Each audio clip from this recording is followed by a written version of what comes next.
Pemirsa, Galungan bukan sekedar hari raya, tapi titik balik spiritual bagi umat Hindu untuk kembali pada makna Dharma sejati.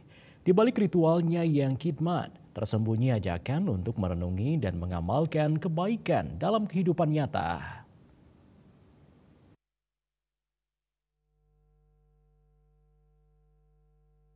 Galungan yang jatuh setiap Buddha Kliwon Dunggulan merupakan momentum sakral bagi umat Hindu di Bali. Dirayakan setiap 210 hari, hari raya ini menandai kemenangan Dharma atas Adharma, menjadi simbol bahwa kebenaran, meski sering tertindas, pada akhirnya akan menang. Menurut ide Pedanda Isti Ngurah Pidade dari Kriya Katon Sugi Kemenuh Amlapura Karangasem, Galungan bukan sekadar ritual tahunan, melainkan perwujudan nilai-nilai luhur yang harus dijaga dan dihidupkan dalam kehidupan sehari-hari. Dharma tidak dipahami secara sempit, melainkan sebagai prinsip universal yang melandasi segala tindakan, mulia dan kebaikan. Persiapan menyambut Galungan dimulai dari tumpak warika, dilanjutkan dengan tahapan spiritual seperti Sugihan Jawa dan Sugihan Bali hingga penampahan Galungan.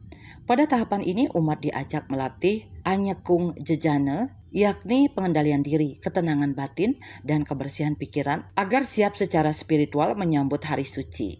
Galungan bukan hanya soal kemenangan simbolik, tetapi tentang bagaimana umat Hindu terus menumbuhkan Dharma dalam kehidupan nyata. Di tengah tantangan zaman, perayaan ini menjadi pengingat akan pentingnya menjaga kebaikan dan menolak segala bentuk keburukan. Dimulai dari 25 hari sebelum Galungan disebut tumpak ngatak. Di situ pengumuman kepada seluruh umat Hindu, 25 hari raya Galungan.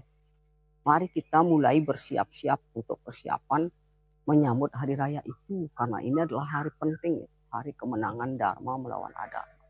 Di sini menurut sastra disarankan sudah mulai kita melaksanakan Anyekung Jejana. Jadi pengendalian diri supaya kita secara mulus dapat merayakan hari raya Galungan itu persis pada Buddha Kliwon Dunggulan itu kita semua dapat merayakannya. Tidak ada istilah Galungan buung, itu ada jangan ada istilah itu, artinya batal kita sampai melaksanakan hari raya Galungan karena ada sesuatu hal-hal yang tidak kita inginkan. Nah, inilah yang betul-betul sangat-sangat diwaspadai oleh umat kita untuk persiapan yang matang yang disebut dengan Anyekung Jejana, persiapan mental. Dengan semangat Galungan, umat Hindu diajak tidak hanya merayakan kemenangan, tetapi juga menjaganya dalam laku hidup sehari-hari. Artinya, dalam berpikir dan bertindak harus berdasarkan pada nilai-nilai ajaran Dharma. Agung Santika, Bali TV.